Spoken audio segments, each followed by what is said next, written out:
Breaking news! Naku po, siguradong madaming iiyak dito. Pangulong Bongbong Marcos, viral matapos umalingasaw ang kanyang pinaggagawa sa ating bansa. Paano ba naman kasi mga kababayan? Nagsilabasan lang naman ang mga videos, litrato, pati ng mga live videos ni PBBM patungkol sa kanyang totoong motibo sa Pilipinas. Wala na talagang kawala mga kababayan, lumabas na ang totoong kulay ng ating Pangulong BBM at hindi na ito maitatago pa sa sambayan ng Pilipino. Grabe naman talaga, napakainit at kaabang-abang talaga ang balitang ito. Kaya naman mga kababayan, wag na natin itong patagalin pa. Samahan niyo ko at sabay-sabay nating alamin ang maiinit na balita sa araw na ito.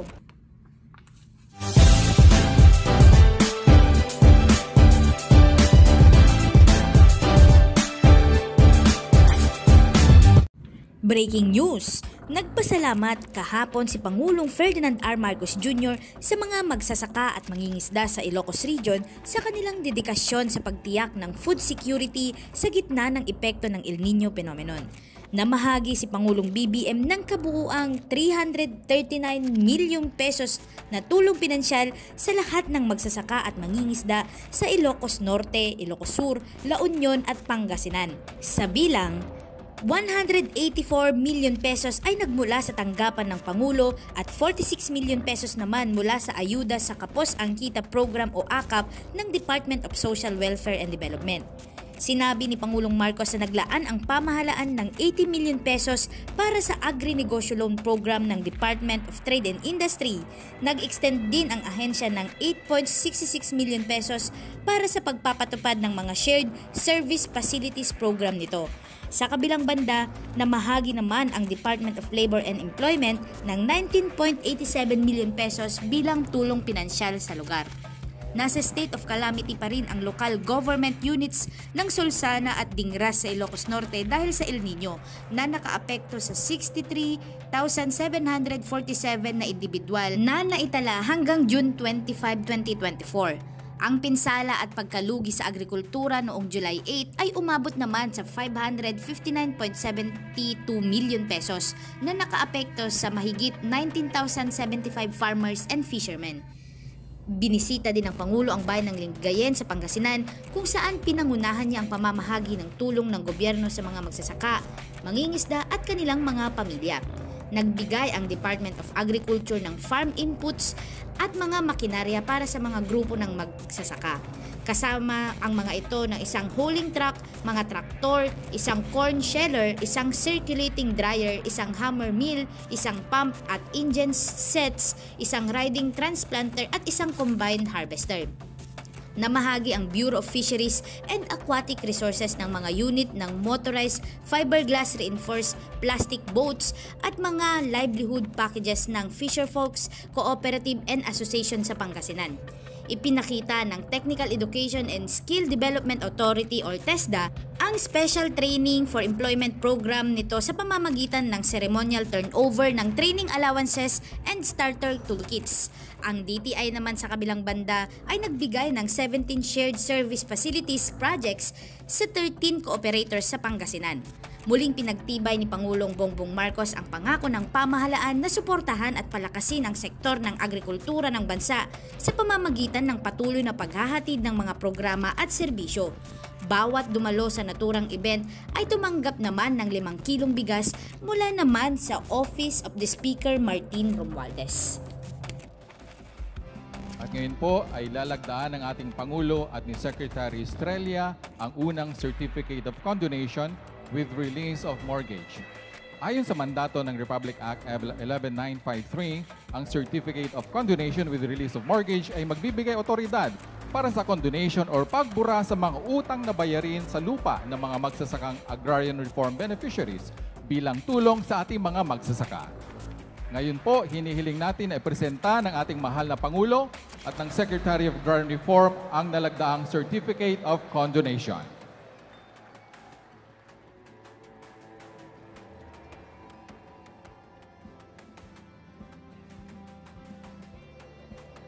Maraming salamat po, mahal na Pangulo, at congratulations sa ating Department of Agrarian Reform. Maaari na po tayong umupo.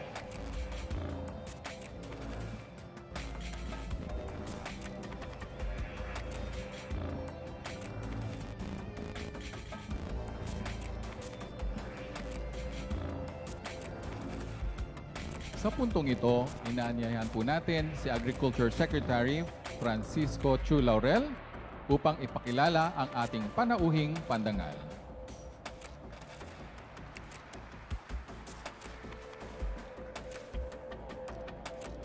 Mga kababayan, ang Pangulo ng Republika ng Pilipinas, ang kagalang-galang Ferdinand R. Marcos Jr.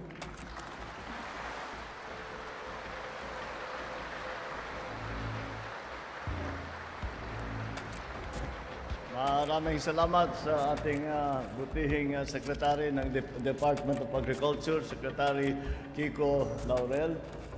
Magtugaw tayo po. Andito din po, kasama po din natin ang kalihim ng Departamento ng Social Welfare and Development, ang DSWD Secretary, dahil po, alam ko na nakikita nyo siya kapag may bagyo, kapag may baha, may lindol, pumutok ang bulkan. Yan po ang nakikita na dahil pagka may sakuna, may kalamidad. Siyempre, DSWD ang pumapasok. Ngunit kasama siya ngayon dito dahil sa aming pananaw, ang pinagdaanan ng ating mga manlalon ken mangalap talagang krisis din ito. Pareho din. At wala tayong magawa at it is the act of God dahil nga sa climate change na nangyari. Kaya't kasama natin ang DSWD Secretary para maghanda at nagbigay ng tulong ang DSWD Secretary Rex Gatchalian. Ang ating ang ama ng lalawigan ng Pangasinan, Governor Monmon, the municipality, ating host dito, municipality of Lingayen, ang host natin sa ganito sa pangayong araw na programa, Mayor Leopoldo Batawil, and municipal mayors, apong mayores, ken Bocales, ken opisyales, na dumadumang ahensya na pamahalaan, na imbag nga malim yung amin apo. Kasama din natin ang ating La Union Governor dahil kasama rin sila sa Region 1 na pagbigay ng ating mga ibabahagi ngayong araw. At kasama the La Union Governor, Governor Rafael Ortega David, and ang ating may kasinilo na sumama sa akin dahil po galing ako sa Ilocos Norte. At nagbukas kami nung sa Sulbec, sa Pasukin, nagbukas kami yung Earthfield Dam para meron tayong papatubig na binigay. Tapos pumunta kami sa Pindig at nagdala naman kami ng sari-saring mga tulong. Pero yung malaki ay yung rice processing na may dryer na, may miller na doon nagigiling lahat at napakalaki. Kaya sinama ko na siya dito. Sabi ko, ikaw nang mag-represent sa atin dito sa Pangasinan. Vice Governor of Ilocos Norte, Vice Governor Cecil Marcos. The members of the House of Representatives who have joined us here today. Ang pinaka-importante, ang pinaka-mahalaga na grupo na nandito ngayong hapon, nakasama natin ngayon, kayo po ang mga beneficiary ng ating mga magsasaka, na ating mga mangingisda para dito po at agrarian reform beneficiaries. My fellow workers in government, ladies and gentlemen, susubukan ko ito dahil hindi, yung Ilocano kaya ko pa pero masantos iaagaw ed sikayon amin.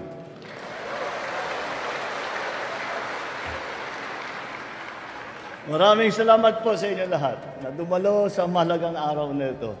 Lalo po sa lahat ng ating mga magsasaka, mangingisda, at ang inyong mga pamilya.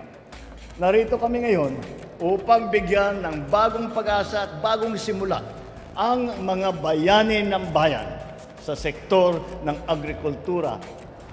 Alam natin na naging matindi ang pinsala ng nagdaang El Nino sa mga kabuhayan ninyong lahat. At Pagkatuyo naman, ang lupain ay kakulangan sa tubig ay nagdulot ng malaking hamon hindi lamang sa mga pananim, kung hindi maging pati na sa palaisdaan dito sa Pangasinan.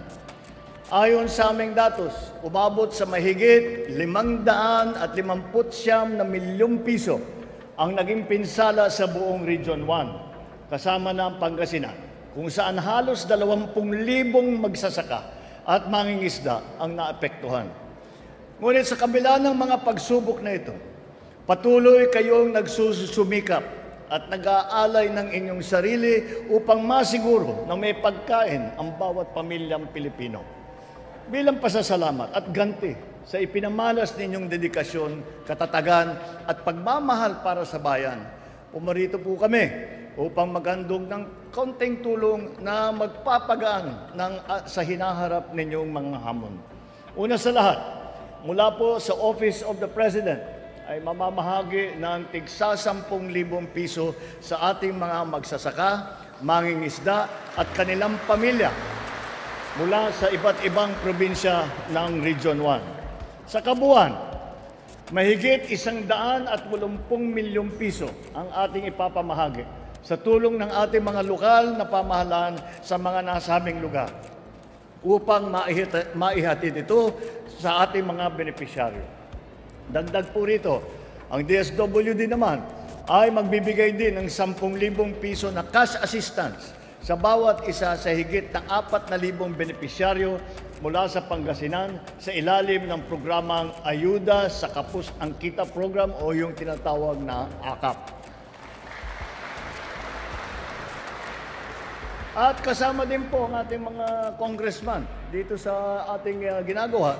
At para naman sa lahat ng dumalo sa okasyong ito, ay lahat po ng bumisita ngayong araw ay makakatanggap ng 5 kilong bigas mula sa tanggapan ni House Speaker Martin Romualdez.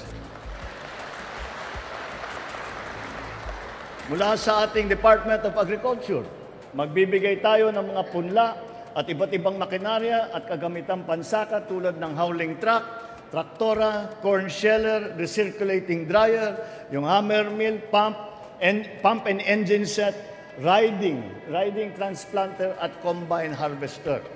Meron tayo naka-display na dito yung mga maliliit na meron yung malalaking traktor nandun sa labas.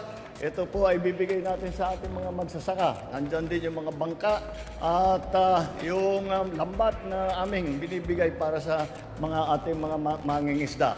Maglalaan din po tayo ng 80 milyong piso na pautang galing sa Agri-Negosyo Loan Program. Di rin magpapahuli ang BIFAR na mamimigay ng isang demotor na bangka at iba't ibang kagamitan para sa pag-aalaga ng tilapia at ng shellfish at modernong pagpoproseso nito. Ang DTI naman, Department of Trade and Industry, ay magbibigay ng higit na 8 milyong pisong halaga ng mga proyekto sa ilalim ng Shared Service Facilities Project. Bukod dito, magbibigay din tayo ng halos 20 milyong piso para sa higit na 4,500 benepisyaryo ng TUPAD program ng DOLE. Mula naman sa TESDA, meron din tayong training allowance, scholarship grant at starter toolkit para sa ilan nating scholar na mag-aaral ng masonry at shield metal arc welding. Maliban sa mga tulong sa aking nabanggit, may special na regalo din po tayo para sa ating mga magsasaka sa araw na ito. Kanina nga po ay napirmahan nga lang namin yung Certificates of Condonation with Release of Mortgage. Ito po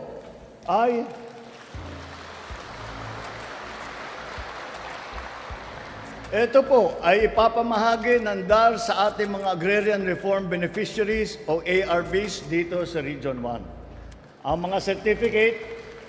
mga certificate na ito ay simbolo ng katuparan ng ating pangako na buburahin natin ang pagkakautang ng ating mga Agrarian Reform Beneficiaries dito sa Region 1. Mahigit 50 milyong pisong halaga ang utang na pag-agraryo ay lapas 3,500 magsasaka ang ating napawalang bisa. Para naman sa katabing rehiyon na CAR, Region 2 at Region 3, ibabahagay din natin ang mahigit 70,000 na condonation din na magpapalaya sa ating mga agrarian reform beneficiary mula sa mahigit 3 bilyong piso na utang. Binura na lang natin para naman yung kwento po ni Sec Conrad, totoo po yun. Nung una kaming umupo, nag-usap kami, sabi ko, hindi pa, tinitignan ko ang mga pangyayari. Sabi ko, hindi pa natapos yung pinakamahalaga at pinakamalaking project ni President Ferdinand Marcos Sr. at saka ni Secretary Conrad Estrella na sinimula nila 1966 pa yata nag-start yung rice and corn. Sabi namin, nakakahiya naman masyado. 40 taon na ito, 50 taon na ito. Hindi pa natin natatapos. Ngayon, nabigyan tayo ng pagkakataon. Huwag natin palalampasin itong pagkakataon natin na masabi naman natin na tinapos natin ang trabaho ng sinimulan ng mga ninuno natin.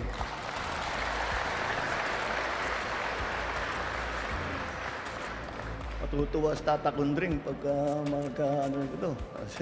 Ang pamamahagi ngayong araw ng mga condonation na ito ay isang mahalagang hakbang pasulong sa ating paglalakbay tungo sa hustisyang agraryo.